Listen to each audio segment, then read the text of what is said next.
Coffee's a brewing. Good morning. Welcome to Vlogmas Day 5.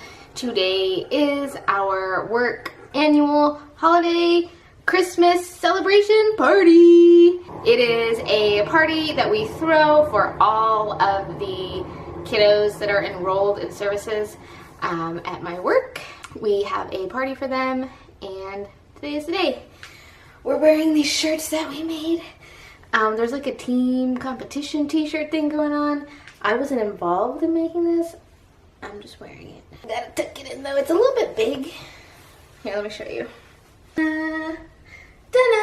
It's basically a dress. Again, if you haven't noticed, I'm a bit short. Bye!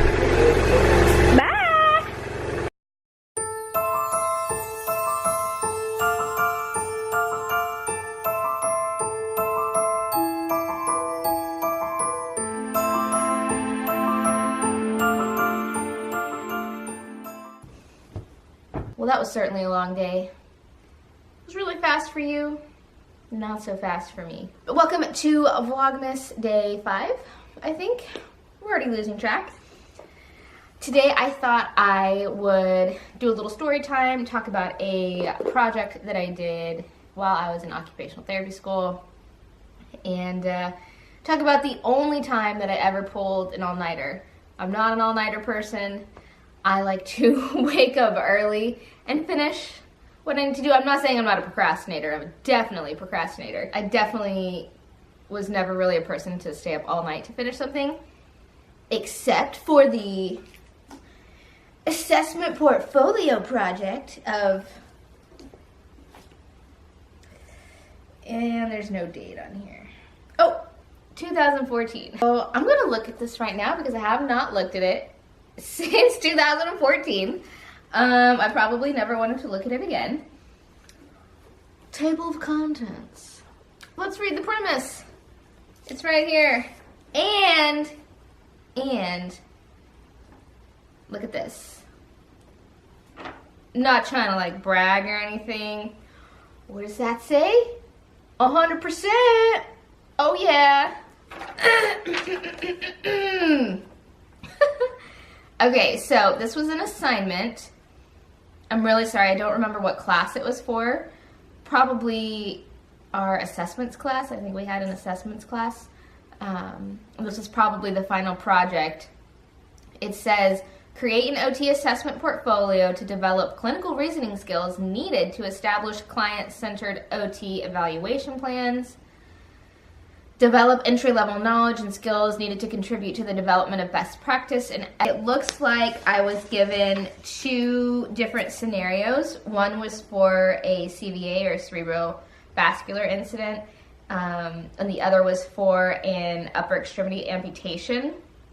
So it looks like I had to make an occupational profile on each of those, and then look at the research literature on it, come up with the evaluation plan, and then what assessments I would use. I don't know why it's so thick though. Like, why? This is like the thickest binder. But I remember literally staying up all night to finish this. And one of my favorite memories is the fact that I know everyone else in my class also stayed up all night to finish this.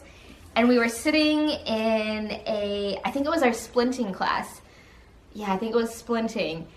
And we were so sleep deprived that something happened that probably wasn't even that funny.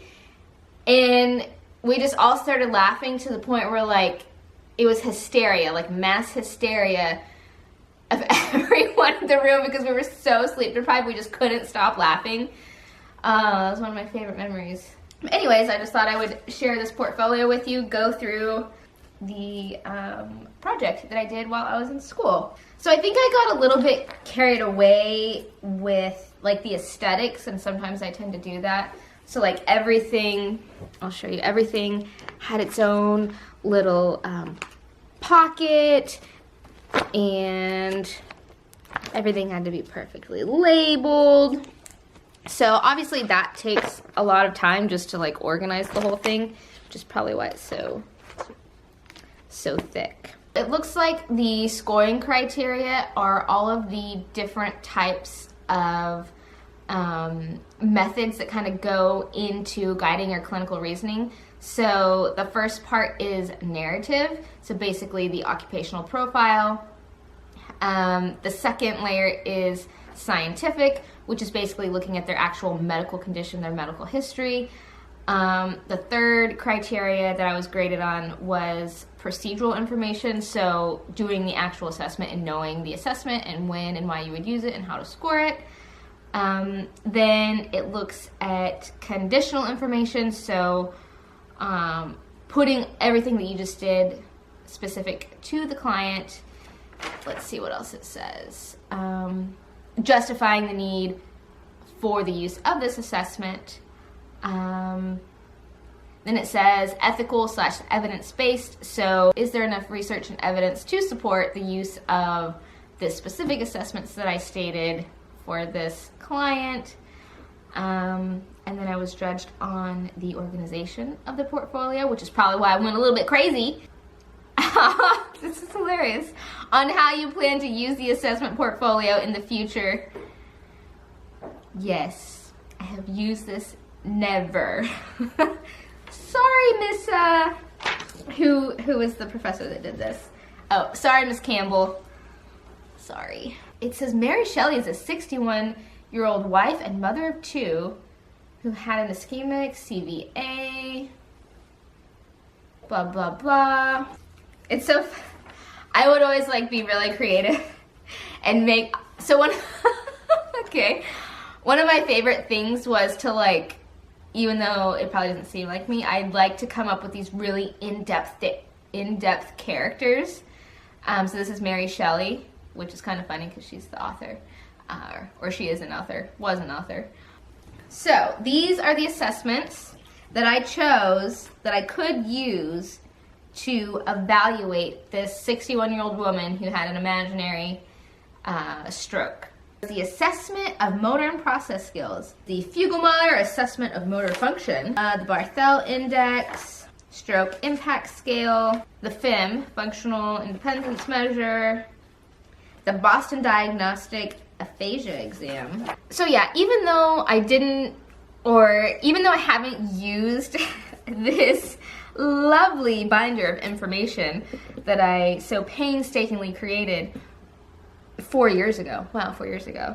Even though I haven't used it, it kind of served its purpose in just teaching me how to research and use assessments. And that was really the main goal, I believe, of this assignment, was to know when and how to pick specific assessments for specific clients based on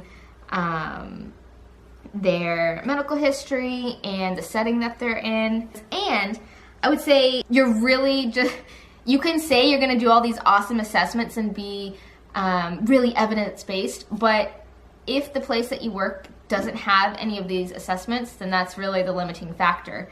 Assessments are really expensive, so a lot of times you just have to deal with whatever the facility has on hand. So I would say that's usually the limiting factor, while you can say like, yep, I would use all these awesome assessments. I would use I didn't even remember. I would use the AMPS. The AMPS is like a really expensive assessment. I do recall that. Oh, it even says here. The AMPS training workshop costs $900 to attend. And that's not even like the actual ordering of the assessment and keeping all of the paperwork and scoring materials. Y'all, I cracked myself up. I just looked at the second section of the portfolio, which I didn't show y'all. But the patient name that I chose was Samuel Clemens. If you know who Samuel Clemens is, write in the comments. And no Googling. I'm just laughing at myself that I chose those names as my clients. I chose Samuel Clemens and Mary Shelley. Those are both authors. Yeah. I'm just saying I always had fun like that. with all my assessments. Yeah, I heard all that part. I mean, I didn't hear anything. Uh-huh. He said he wasn't listening. He's a big liar. I can't help it. I have to read you the life story of Samuel Clemens, a 37-year-old copy editor for the Wall Street Journal. He is right-hand dominant. The patient was referred to occupational therapy services due to a transradial amputation. He is divorced with one child whom he provides care for every other weekend. Sam lives an active lifestyle, competing in city marathons and coaching his son's Little League team. In his spare time, he... This sounds like a... what are they called? Like an ad in the paper. What are the things called, Will? Personal ad? Yeah, it sounds like a personal ad. He enjoys cooking, playing his harmonica, and painting. Oh my gosh! I'm just now remembering this.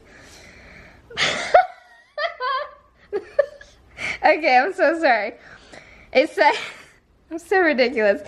During a weekend deep sea fishing trip, Sam's right upper extremity was attacked and bitten by a great white shark. The residual limb could not be surgically repaired, and then he received a transradial amputation. He was referred to the outpatient rehabilitation unit, blah, blah, blah, to continue prosthetic and amputee training. What? That's what I wrote? Oh, Miss Campbell, I'm so sorry. No wonder she enjoyed reading it. I'm probably the only one that wrote about a shark attack amputee. I'm actually really looking through all this now. I didn't look through the second half, and I must say I am thoroughly impressed with myself. I honestly can't even believe that this is something that I did. It's so well written. Despite the shark attack section, it's really... This is a really well done project, I must say. Congratulations. Good job, Arwen. Okay, I'm reading the reflection section. Man, why was I so honest? Oh my goodness. It says, in the future, I would like to be able to reference this portfolio and possibly use it as a template if the need ever arises, or to create another portfolio. And I said, which I'm sure I will. No. I hope that the patient populations and corresponding assessments that I chose will actually be seen if I should get the opportunity in fieldwork. Again, no. Here comes the kicker.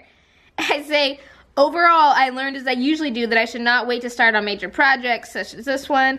Portfolios are meant to be made over time, and this experience has prepared me for future projects that I may encounter as a current student and an entry-level therapist. Wow, man, I just knew how to, like, BS my way, didn't I? If time would have allowed, I would have liked to have included a key for the table of assessments, categories, blah, blah, blah. I also became more aware of the lack of valid and reliable assessments. I still agree with that. Oh my gosh, look what I wrote. It is difficult to say this, but the assignment felt more like a tedious task rather than something designed to engage me in learning and develop my skills. Though I'm sure it did both sneakily, and I know I resisted as much as I could. Oh my gosh, I cracked myself up. So I really want to make as good of content as I can for you guys. It is a little bit hard because I'm basically just planning every video the day of and filming it immediately. So if the information that I'm giving you isn't as precise or concise or organized, I apologize. But hopefully you are still enjoying it. Again, let me know if you've ever had to pull an all-nighter. I'm sure, Shirley, don't call me Shirley.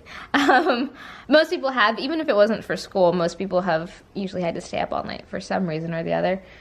Or they were just having a sleepover. I hope everyone's having a lovely December so far. I hope you have your tree up and your lights and all your decorations, because we don't want any Scrooges now, do we? Thanks for watching, and I will see you tomorrow with another video.